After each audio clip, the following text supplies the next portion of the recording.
So, got to show you my hardware here. This is a juniper stick. It is unique in that as trees begin to decay, wherever there was a longer branch, a shorter branch coming out of it, those little spots sometimes decay slower than the rest of the branch. Especially with pine trees. This little spot right here in pine trees often has a lot of pitch. So it'll survive as like a solid piece of wood longer than the rest of a tree that's fallen down. So in the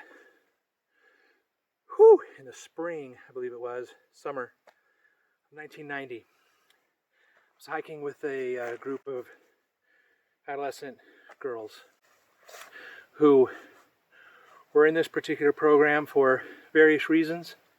Trauma, not getting along with their parents, the list goes on and on. But certainly, a lot of them were struggling because of trauma that had happened in their life. So, as this particular hike was progressing, they were getting antsy and upset and arguing with each other and fighting as we were hiking down this escarpment. I was trying to think, what can I do to break this up, this fighting? And it's kind of cool, by the way. Anyway, so I saw some of these sticks laying on the ground, and there were several places where the apex here, where the one branch comes out. And to me, they looked a lot like ray guns. So I said, okay, everybody, stop. We have something very important to do. And I split them into two teams. And I said, okay, you over there are going to be chasing us down this hill. And what we have to do is avoid being shot by your ray guns. And then we'll switch sides. All these girls got ray guns. And I put people on teams with girls who were fighting more with other girls. Anyway, staff, me, everybody else got our ray guns. And for the rest of the hike, we weren't just plodding along hiking, which doesn't expend a whole lot of energy. We're actually spending far more energy running and hiding and running, hiding, and some people were pretending like they were dying. It was very important for us to get behind things so that we couldn't get shot by the ray guns. It ended up being a really fun day. So, about a month ago, I was leaving, again, an adolescent girls group, and I saw, a ray gun on the ground as I was leaving about 20 yards out of the group. And I remembered that time from 30 years earlier, and I picked it up, very similar to this, and I turned back to the girls group. I said, hey, one of you come here. One of the girls came over. I said, have you ever seen one of these? She was looking at me kind of funny. I said, this is a ray gun. It is needs to be treated with respect. You always have to have barrel awareness and, be careful with it. It's a powerful ray gun. So you can go show the other girls, just, make sure that you're careful the whole time. It's always loaded because it's a ray gun. And she just smiled and thought that was funny. She took it. And as I was continuing to walk away, I heard her yelling at the other girls, hey, look, I got a ray gun. And they were yelling back at her, watch where you're pointing that thing. And just laughing about it as I'm walking off. About an hour ago, as I was leaving a boys group, again, I saw a ray gun. It was a little bit longer. So I walked up to the boys and said, hey, this is a ray gun rifle. It's dangerous. You need to, watch where you're pointing it, but it's a ray gun. Same thing. The boys were like, all right, that's awesome. And I put it down really carefully, and they were laughing. And now they have their ray gun too.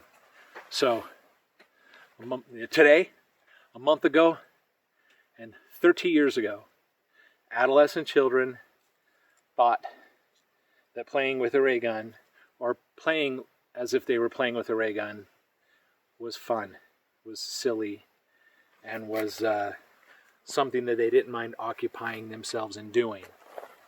So, why on earth would we do this as people who work in the treatment world, who work with kiddos who are suffering from things like trauma? Well, Leo Buscaglia, if you've ever heard of him, if you have not, I recommend go read anything that written by Leo Buscaglia.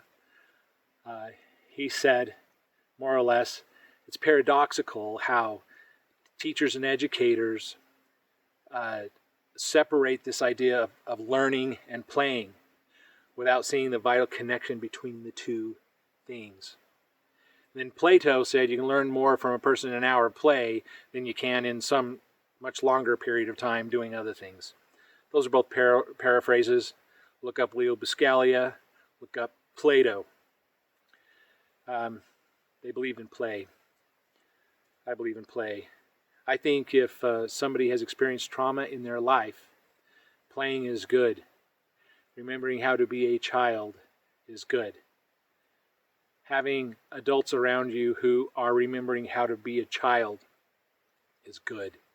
I think sometimes we take our role as those who operate in the therapy world with children and young adults as something that is so serious that we can't allow ourselves to have our childlikeness, invite their childlikeness out. Children grow up too fast, especially if they have had hard things happen to them. So it's good to play. It's good to bring back to their hearts and minds this silly thing about playing. So the day that ran down with the group and we were,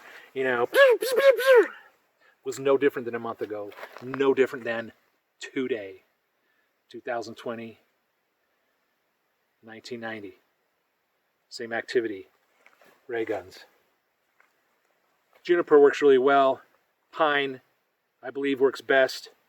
If any of you can find a natural ray gun like this out in the wilderness or in your backyards, let me know. Like, take a picture of it or something and post it in the comments or whatever in this blog.